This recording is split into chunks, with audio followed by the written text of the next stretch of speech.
오늘 이 시간에는 하나의 미랄처럼 죽음이라는 제목을 가지고 함께 은혜를 나누도록 하겠습니다. 이 복음성가 이 가사 가운데 보면 이런 가사가 있는데 제가 소개하도록 하겠습니다. 하나의 미랄이라는 제목의 복음성가입니다. 하늘을 나르는 하얀 새 한 마리도 먹고 입을 것 걱정 없네. 들에 핀 들국화도 아름다운 옷을 입혔거늘 하물며 내가 너희를 외면하랴. 고개를 들고서 나를 바라보라. 내가 너에게 평안함을 주겠노라. 죄사함 받았네. 성령이 받았네. 이제 이 주의 종 되었네. 한 알의 미랄이 땅에 떨어져 죽지 아니하면 한 알 그대로 남지만 한 알의 미랄이 땅에 떨어져 죽으면 씨가 되어 곡식을 거둔다네. 생명을 사랑하며 생명을 이룰 테고 생명을 희생하면 주시리라. 쉬지 말고 기도하라. 쉬지 말고 전도하라. 그러면 주님 만나리 그날에.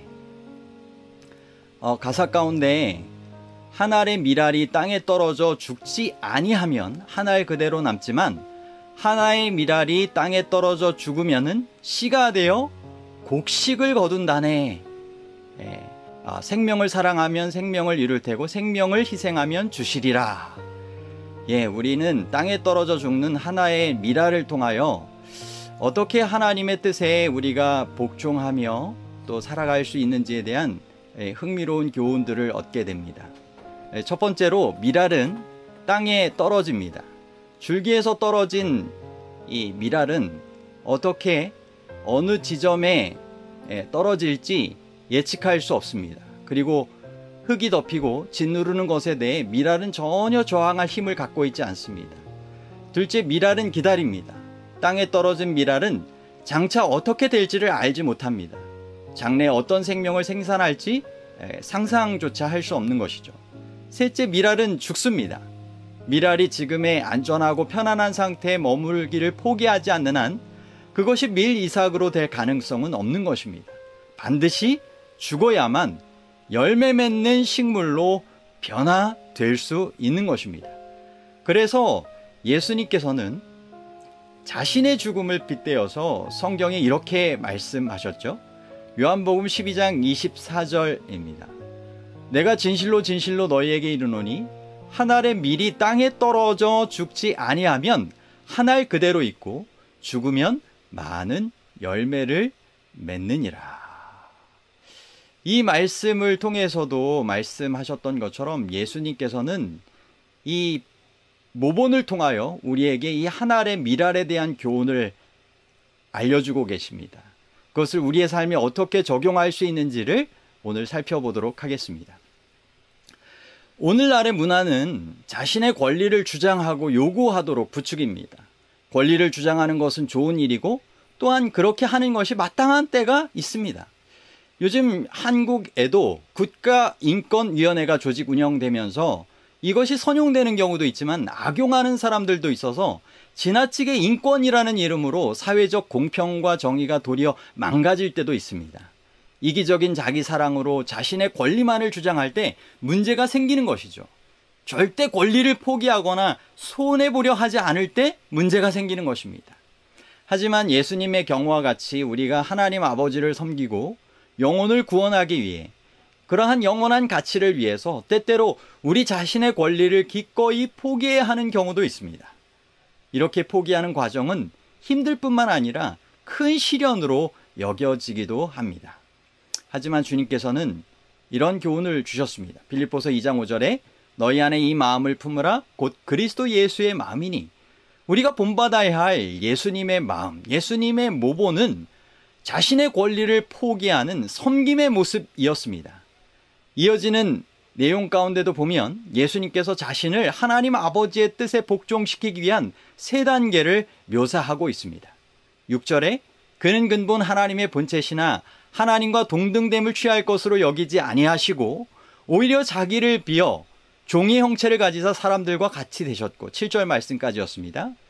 우리를 구원받게 하기 위하여 예수님께서는 하나님 아버지와 동등됨을 포기하시고 인간의 한계를 지닌 모습으로 성육신하셔서 이 땅에 오신 것입니다.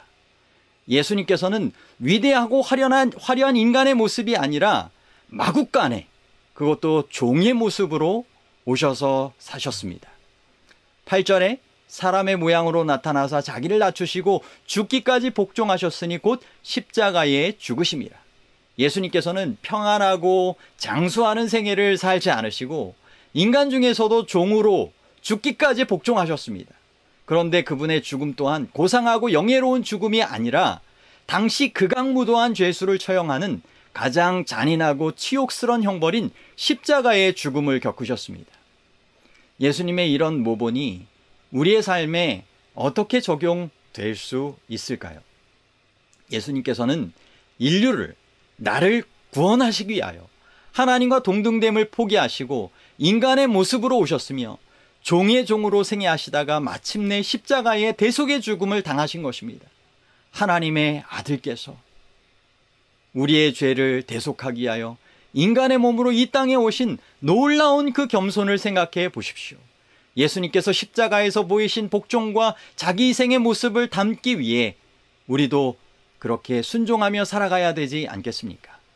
우리는 주변에서 예수님을 많이 닮아 가시는 분으로서 많은 영혼을 구원하면서 알게 모르게 본인은 하나의 미랄처럼 이름도 없이 빛도 없이 그렇게 자신을 희생하며 살아가신 분들을 종종 봅니다. 우리도 그런 예수님을 닮아가는 세상의 영혼 구원의 열매를 위한 미랄과 같은 삶을 살도록 초청하시는 것입니다. 그런 자들에게 약속된 상급이 있습니다. 빌립보서 2장 9절로부터 11절 이어서 이렇게 말씀하십니다. 이러므로 하나님이 그를 지극히 높여 모든 이름 위에 뛰어난 이름을 주사 하늘에 있는 자들과 땅에 있는 자들과 땅 아래에 있는 자들로 모든 무릎을 예수의 이름에 꿇게 하시고 모든 입으로 예수 그리스도를 주라 시인하여 하나님 아버지께 영광을 돌리게 하셨느니라. 이 구절은 우리가 하나님 아버지의 뜻에 굴복해야 한다는 사실을 이해하게 해주고 하늘 본향에서의 승리자의 이름을 그런 자들에게 주실 것이며 하나님의 영광에 함께 동참케 해주시는 하늘 유업에 참여하게 해주시는 특권을 주시겠다라고 말씀하시는 것입니다. 요한계시록에도 그래서 이기는 자에게 감추었던 만나를 줄 것이고 흰 돌을 줄 터인데 그 돌 위에 새 이름을 기록한 것이 있겠다라고 말씀하셨고 또 이기는 자는 내 하나님의 성전에 기둥이 되게 하리니 그가 결코 다시 나가지 아니하리라. 내가 하나님의 이름과 하나님의 성 곧 하늘에서 내 하나님께로부터 내려오는 새 예루살렘의 이름과 나의 새 이름을 그의 위에 기록하리라고 말씀하셨습니다. 히브리서에 보면 11장 믿음의 장에 이 여인들에 대한 기록을 하면서 어떤 이들은 죽은 후에 더 나은 삶으로 부활할 것을 생각하면서 이 고문을 당하고 그러한 삶을 살아갔다라고 우리에게 알려주고 있습니다. 루마니아의 이 프로레스코 목사님이 공산당에게 잡혀 옥에 갇히게 되었을 때였습니다. 심한 고문에도 끝까지 예수님을 믿겠다고 하자 공산당원들은 목사님의 11살짜리 아들을 아버지 앞에서 발가벗기고 거꾸로 매달아 끓는 물을 코에 부어넣는 등 차마 눈뜨고 볼 수 없는 고문을 했습니다. 목사님은 자기가 고문당하는 것은 견딜 수 있는데 아들이 고문당하며 죽어가는 모습은 도저히 볼 수가 없어서 예수님을 모른다고 말하려고 하는데 그때 11살짜리 아들이 이렇게 외쳤습니다. 아버지, 조금만 참으세요. 나는 배신자가 된 아버지를 내 아버지로 모시고 싶지 않아요. 목사님은 이 말에 용기를 얻고 힘을 내어 끝까지 신앙을 지켰다고 합니다. 예수님께서 말씀하신 것처럼 정말 한 알의 밀이 땅에 떨어져 죽으면 많은 열매를 맺는다라고 말씀하신 것처럼 그리고 이어지는 말씀을 통하여 자기 목숨을 사랑하는 사람은 잃을 것이지만 이 세상에서 자기 목숨을 미워하는 사람은 영원히 목숨을 보존할 것이다 말씀하시며 내가 땅에서 들려서 올라가게 되면 나는 모든 사람을 내게로 이끌겠다라고 말씀하셨습니다. 예수님은 우리에게 더 나은 삶을 주시기 위하여 우리를 위해 죽으셨다가 부활하신 것입니다.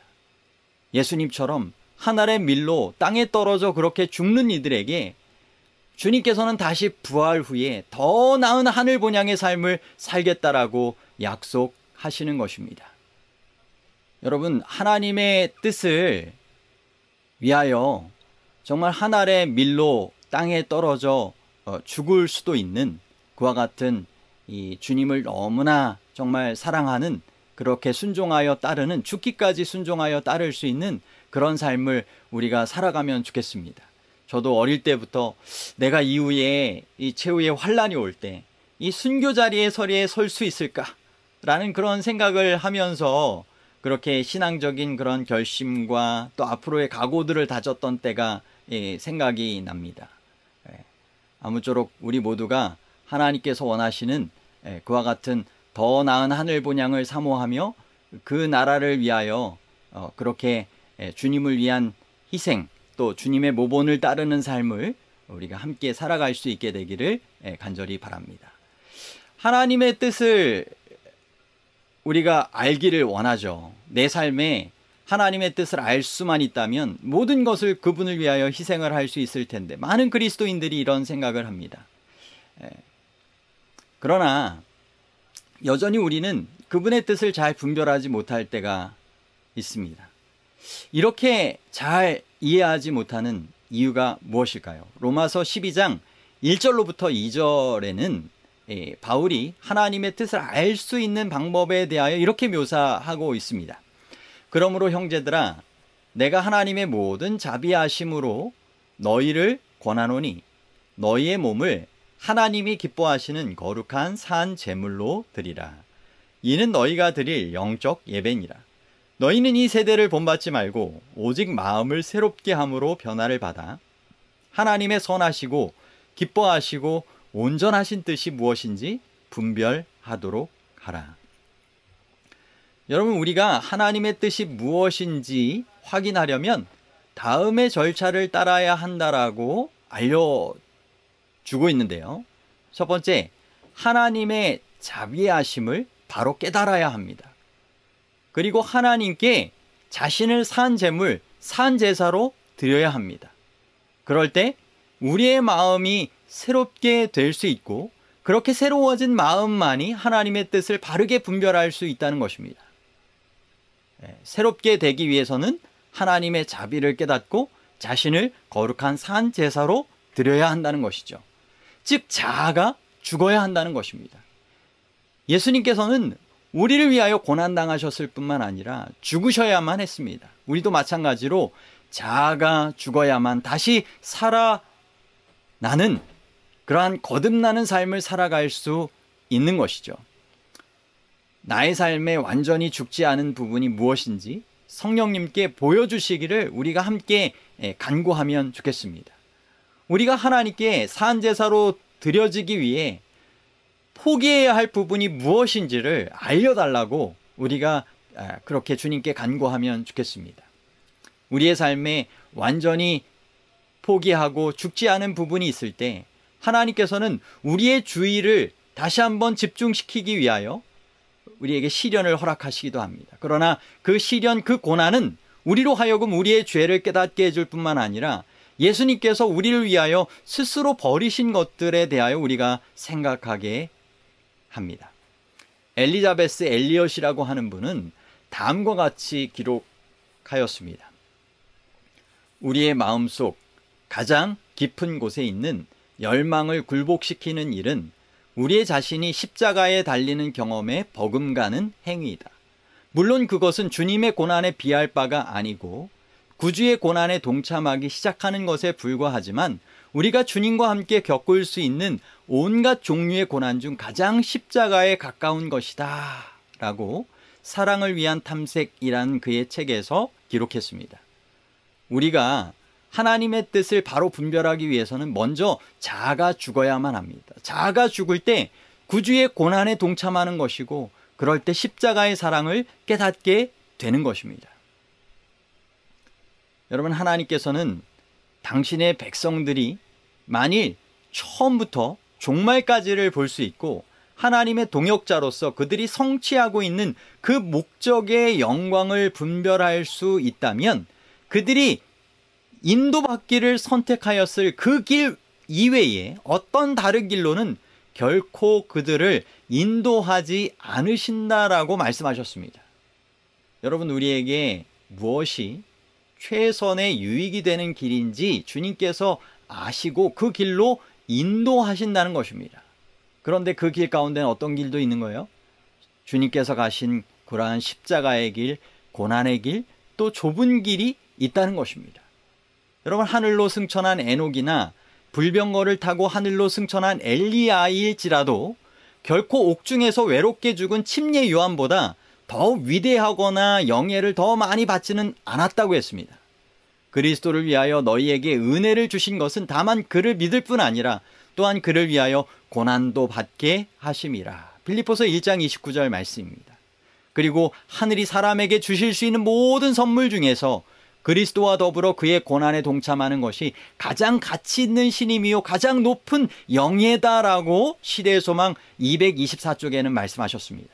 하나님의 뜻을 위하여 자신의 열망을 굴복시키는 하늘의 미랄이 되는 이러한 삶이야말로 인간이 그리스도와 더불어 고난에 동참하는 가장 높은 신임과 영예에 참여하는 것이라는 것을 기억해야겠습니다. 사무엘상 3장 10절에 여호와께서 임하여 서서 전과 같이 사무엘아 사무엘아 부르시는지라. 사무엘이 가로되 말씀하옵소서 주의 종이 듣겠나이다. 여러분, 성령님의 작고 세미한 음성을 듣고 순종하지 않고 그것을 혹시 무시해버렸던 적이 있으신가요? 결과적으로 모든 것이 잘못된 후에야 왜 내가 그때 듣지 않았던가 하고 후회했던 적이 있으십니까?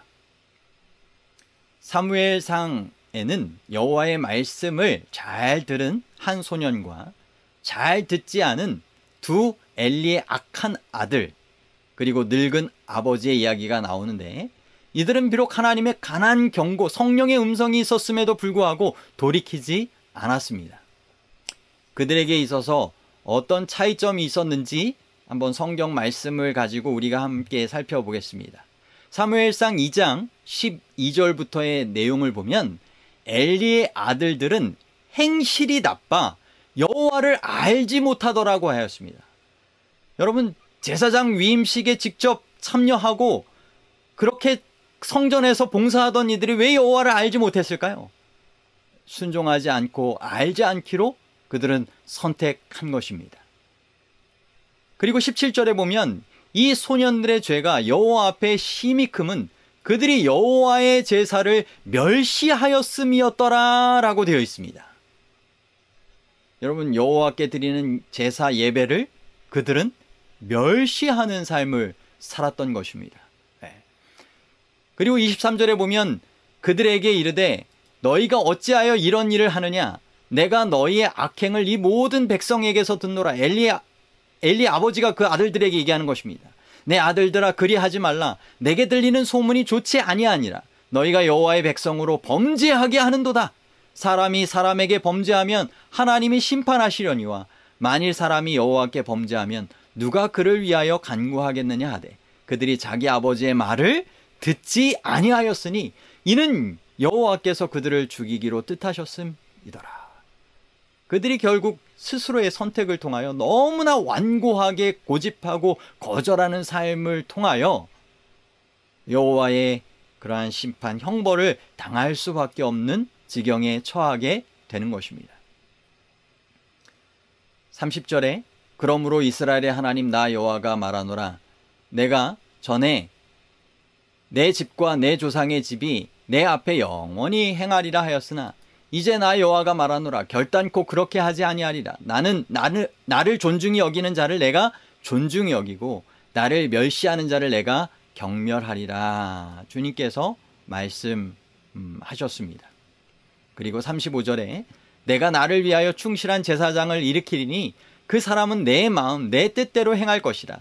내가 그를 위하여 견고한 집을 세우리니 그가 나의 기름 부음을 받은 자 앞에서 영구히 행하리라 라고 하시며 이 사무엘에 대한 그러한 말씀을 이렇게 하시는 것을 보게 됩니다. 이어지는 이 3장 1절부터의 내용을 보면 아이 사무엘이 엘리 앞에서 여호와를 위하여 섬길 때 여호와의 말씀이 희귀하여 이상이 흔히 보이지 않았는데, 이어지는 내용 가운데 아시죠? 그러한 가운데 하나님의 말씀이 사무엘에게 임하였고 그것을 잘 분별하지 못했던 사무엘에게 엘리가 거듭거듭 반복되는 그와 같은 하나님의 음성을 통하여 이것은 내가 부른 것이 아니라 하나님께서 말씀하시는 것이니 그렇게 하나님께 반응을 하도록 이야기해서 사무엘이 말씀하옵소서 주의 종이 듣겠나이다 라고 하면서 엘리의 집안에 대한 이 선고를 이 사무엘을 통하여 전달하시게 되는 그런 내용을 우리가 이어서 살펴보게 되는 것입니다. 여러분, 하나님께 속한 것들보다는 다른 것들이 엘리의 아들들의 마음을 차지하고 있었습니다. 우리가 이 홍천지구 온라인 장막붕회를 통해서도 강사 목사님께 들었지만, 우리가 원숭이에서 비롯된 짐승과 같은 존재가 아니라 하나님의 형상으로 지음받은 귀한 존재들이기 때문에 하나님의 뜻에 따라 순종하는 삶을 살라고 하셨죠. 그러나 엘리의 아들들은 그렇게 하지 않았습니다. 여호와의 제사를 멸시하고 성소에서도 악행을 저지르고 여호와의 백성으로 범죄하게 만든 것입니다. 여러분, 이 수확할 때의 씨앗은 여러 배가 되죠. 한 알의 밀알은 여러 번 거듭 뿌려지는 중에 번식하여서 드디어 온 땅을 황금 이삭, 황금 그와 같은 이 수확물로 가득 덮을 수 있는 것입니다.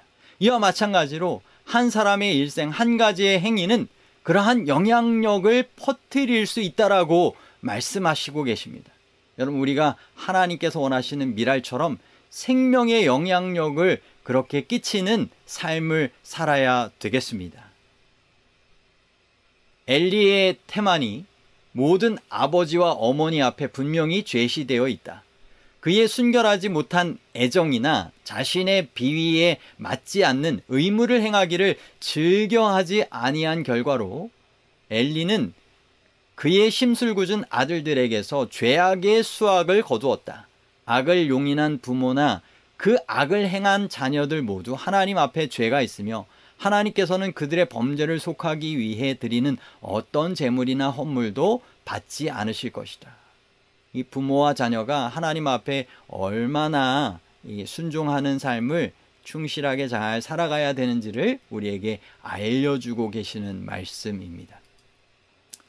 엘리가 하나님의 원하시는 바를 깨닫고 그 아들들에게 말을 하였을지는 모르지만 그들을 변화시키기 위한 특별한 조치를 취한 것 같지는 않습니다. 분명히 그 아들들은 자신의 삶의 이 세세한 부분까지 하나님의 뜻에 굴복시킬 그러한 마음이 없었던 것입니다. 이것이 바로 사무엘과 너무나 큰 대조를 이뤘던 모습이었습니다.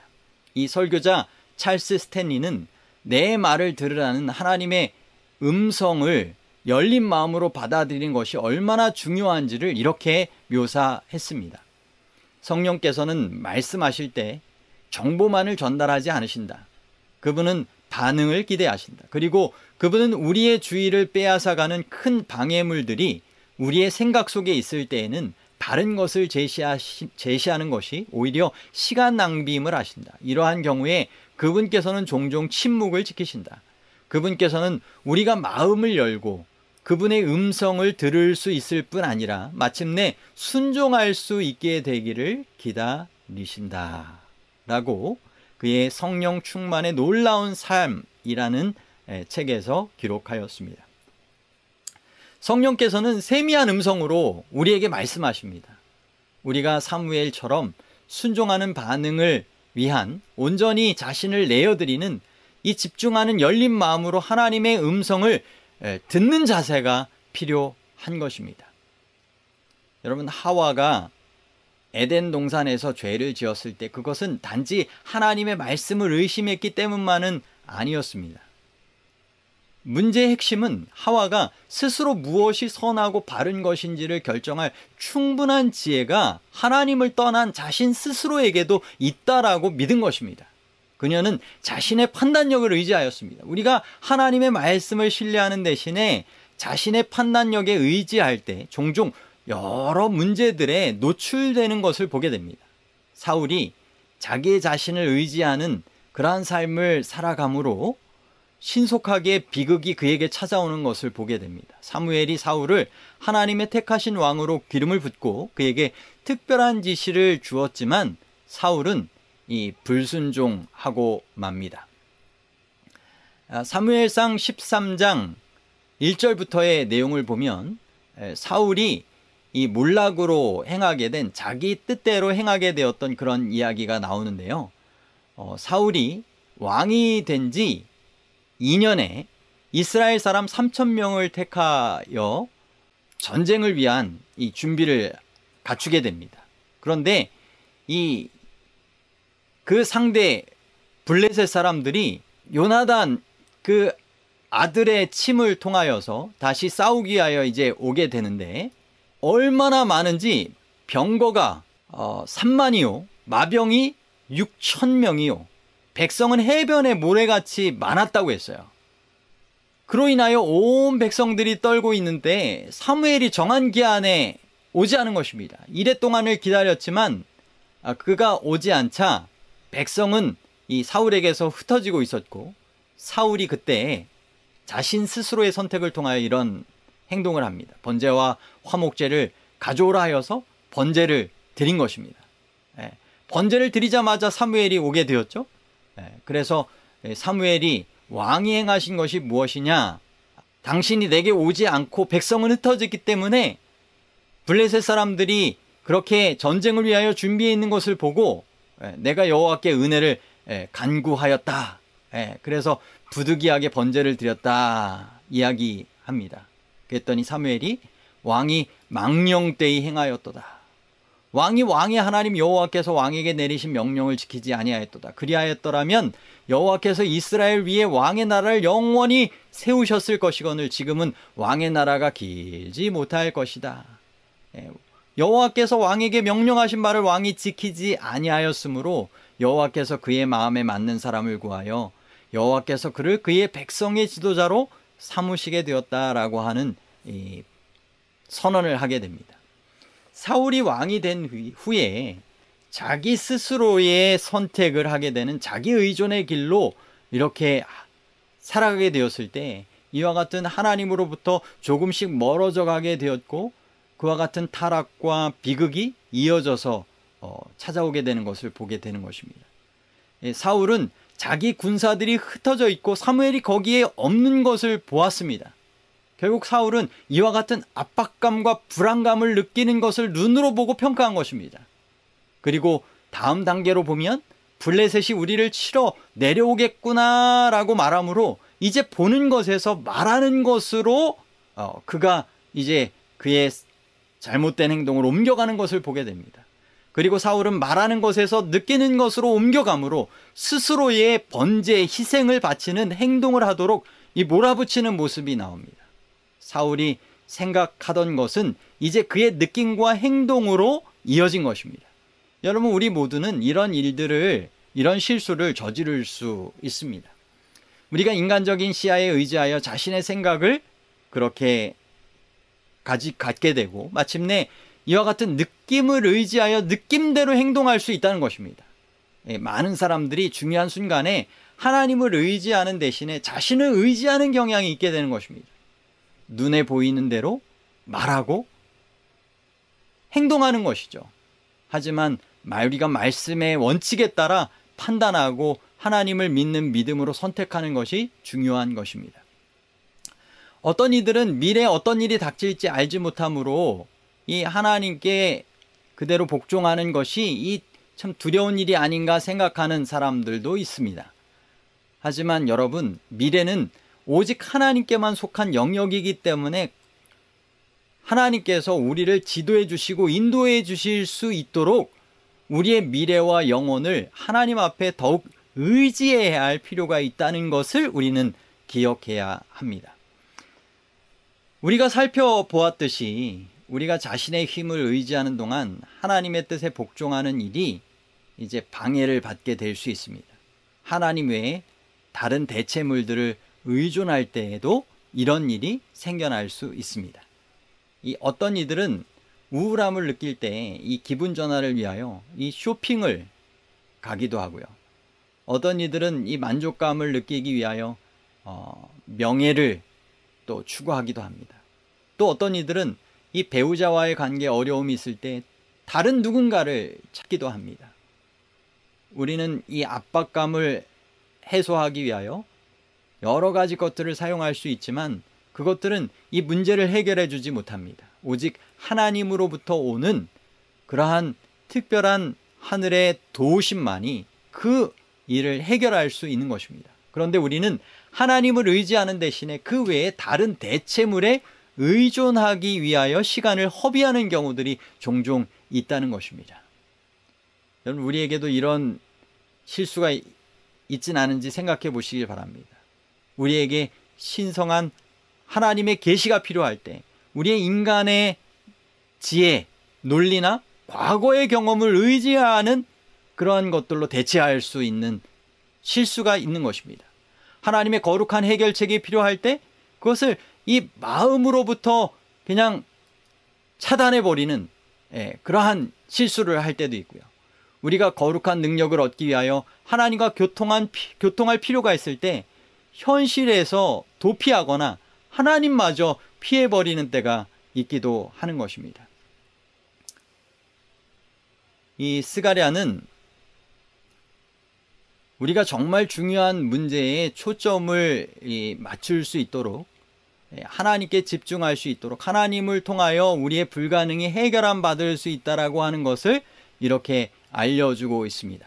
바벨론에서 돌아오자마자 백성들은 성전을 중건하기 시작했는데 믿을 수 없을 정도로 반대가 심했습니다. 그래서 스가랴는 그 사역을 지도하고 있던 스룹바벨을 격려하는 기별을 다음과 같이 보내게 됩니다. 그 중에서 스가랴 4장 6절에 있는 말씀, 우리가 아는 너무나 중요한 말씀입니다. 그가 내게 대답하여 이르되 여호와께서 스룹바벨에게 하신 말씀이 이러하니라. 만군의 여호와께서 말씀하시되 이는 힘으로 되지 아니하며 능력으로 되지 아니하고 오직 나의 신으로 나의 영으로 되느니라. 여러분, 우리가 하나님 외에 다른 대체물을 선택하여서 또는 우리의 스스로의 그러한 힘으로 그런 것들을 해결하려고 하지 말고 오직 하나님의 성령의 감동과 도우심을 통하여 우리의 삶의 문제, 불가능들을 해결하도록 온전히 내어 맡기는 그러한 삶을 우리가 살게 되기를 간절히 바랍니다. 여러분, 하나님께서는 항상 우리를 반대로부터 보호해 주시진 않으십니다. 하지만 반대가 일어날 때 하나님께서는 그것을 연단의 기회로 삼으시고 우리가 그분을 의지하도록 우리를 가르치십니다. 때때로 우리가 극심한 반대에 직면하게 될 때 그것은 이 소중한 연단의 기회가 되므로 다른 대체물을 의지하지 말고 자신을 온전히 굴복하고 끝까지 하나님의 능력을 신뢰하는 삶을 우리가 살아가야 할 것입니다. 이 스페인의 위대한 바이올린 연주가인 사라사테를 한 비평가가 사라사테는 천재다라고 말했습니다. 이 말을 들은 사라사테는 이렇게 말했다고 합니다. 천재라니요, 나는 지난 37년 동안 하루에 14시간씩 연습을 했습니다. 여러분, 37년 동안 하루에 몇 시간씩요? 14시간씩 연습을 했습니다. 그런 것을 생각하지 않고 천재라고 말할 수는 없습니다. 여러분, 사라사테는 자기를 19세기 최고의 바이올린 연주자로 만든 것은 자신의 천재성이나 타고난 재능만이 아니라는 점을 잘 알고 있었습니다. 그를 만든 것은 매일 쉬지 않고 꾸준히 연습하는 습관이었습니다. 여러분, 얼마나 쉬고 싶고 안주하고 싶었을까요? 하지만 그런 마음을 굴복시키고 위대한 바이올린 연주자가 되기 위한 뜻을 위하여 자신을 끊임없이 쳐서 복종시키는 꾸준한 연습의 힘든 과정을 통하여 그가 위대한 연주자가 될 수 있었던 것입니다. 마찬가지로 우리의 영적인 성취를 위해서도 자신을 끊임없이 쳐서 하나님의 위대한 뜻을 위해 자신을 복종시키는 희생하는 일이 우리에게 필요하지 않을까요? 고린도전서 9장 25절부터의 말씀을 보면 이기기를 다투는 자마다 모든 일에 절제하나니 그들은 썩을 승리자의 관을 얻고자 하되 우리는 썩지 아니할 것을 얻고자 하노라. 26절에 그러므로 나는 다름질하기를 향방 없는 것 같이 아니하고 싸우기를 허공을 치는 것 같이 아니하며 27절에 내가 내 몸을 쳐 복종하게 함은 내가 남에게 전파한 후에 자신이 도리어 버림을 당할까 두려워함이로다. 하나님의 뜻에 복종하는 것은 우리의 자신의 욕망과 야망을 죽일 때 가능해지는 것입니다. 나태해지려 할 때 우리의 자신을 다시 영적으로 이렇게 올가매는 그와 같은 이 삶이 필요한 것입니다. 이렇게 함으로 우리는 다른 사람을 섬길 수 있게 됩니다. 우리가 산 제물이 되고 하나님의 음성에 계속 귀 기울이는 삶을 살지 않는다면 하나님의 뜻을 분별할 수 없고 하나님을 위해 살고 있다고 말할 수도 없게 될 것입니다. 우리가 우리의 자신의 의지를 하늘 아버지의 뜻에 진정으로 굴복시키기 위해서는 반드시 자신을 의지하거나 하나님의 말씀과 능력 외에 다른 대체물을 의지하는 것으로부터 자신을 지켜야 합니다. 하나님의 뜻에 자신을 굴복하는 것이 그리스도를 닮는 삶의 핵심이기 때문에 하나님께서는 우리에게 그분을 의지하는 법을 가르치시기 위하여 때로는 시련까지 허락하시는 것입니다. 마지막으로 예언의 신의 말씀을 읽고 호소하고 마치도록 하겠습니다. 하나님이 이와 같은 죄악의 짐을 지기로 동의하신 것은 다 그대를 위함이다. 그대를 위하여 그분은 사망의 권세를 깨뜨리시고 낙원의 문을 여신다. 이렇게 하신 것은 다 그대를 사랑하기 때문이다. 죄를 짊어지신 그분은 거룩한 공의의 진노를 견디시고 그대를 위하여 죄 그 자체가 되셨다. 여러분, 예수님이 참으신 모욕과 고난은 우리를 위해서였습니다. 그분은 한 알의 밀알이 되셔서 땅에 떨어져 죽으심으로 우리가 또 다른 열매를 맺게 하십니다. 예수님처럼 또 다른 열매를 위하여 참고 인내하는 한 알의 밀알처럼 죽는 희생의 삶을 우리가 살아가게 되기를 바랍니다. 가정을 위한 한 알의 밀알, 교회를 위한 한 알의 밀알, 지역사회와 영혼들을 위한 한 알의 밀알, 하나님을 위한 이와 같은 한 알의 밀알이 되게 해달라고 기도하게 되기를 바랍니다. 오늘의 기억절 말씀을 읽고 마치겠습니다. 내가 진실로 진실로 너희에게 이르노니 한 알의 밀이 땅에 떨어져 죽지 아니하면 한 알 그대로 있고 죽으면 많은 열매를 맺느니라. 요한복음 12장 24절 말씀입니다. 하나님께서 원하시는 한 알의 밀알로 우리가 주님 모본 따라 교훈 따라 살아갈 수 있는 우리의 삶이 되어서 하늘의 열매가 풍성한 기쁨을 우리 주님과 함께 하늘나라에서 영원히 나눌 수 있는 우리 모두가 되기를 간절히 바라면서 오늘 말씀을 마치도록 하겠습니다.